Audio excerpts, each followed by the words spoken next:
Ajratgich Residential Disconnector elektr zanjirini xavfsiz ajratishga xizmat qiluvchi kommutatsion apparat hisoblanadi.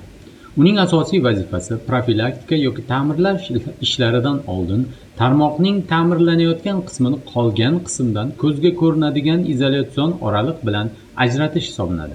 Ajratgichlar tortuvchi nim stansiyalar, kontakt tarmog'i hamda boshqa yuqori kuchlanishli elektr qurilmalarida keng qo'llaniladi. Ular tarmoqning alohida qismlarini xavfsiz boshqarish imkonini beradi.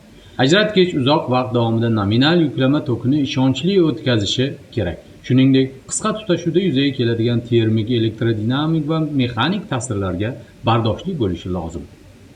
Elektr zanjirlarini ajratishda belgilangan ketma-ketlikka qat'iy rioya qilinadi. Avvalo, elektr yoyini so'ndirish qurilmasiga ega bo'lgan uzgich ochilib, yuklama toki to'xtatiladi. Shundan keyingina ajratgich ochiladi.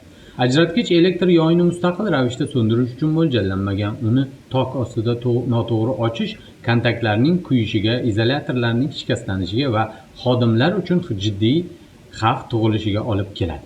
Uzgich va ajratgichning vazifalari bir-biridan farq qiladi. Uzgich yuklama va avariya toklarini uzadi hamda elektr yoyini so'ndiradi. Ajratgich esa ko'zga ko'rinadigan xavfsiz uzilishni ta'minlaydi. Xulosa qilib aytganda, ajratgich elektr ta'minot tizimining ishonchli ishlashi va ta'mirlash jarayonining xavfsizligini ta'minlovchi muhim qurilma hisoblanadi.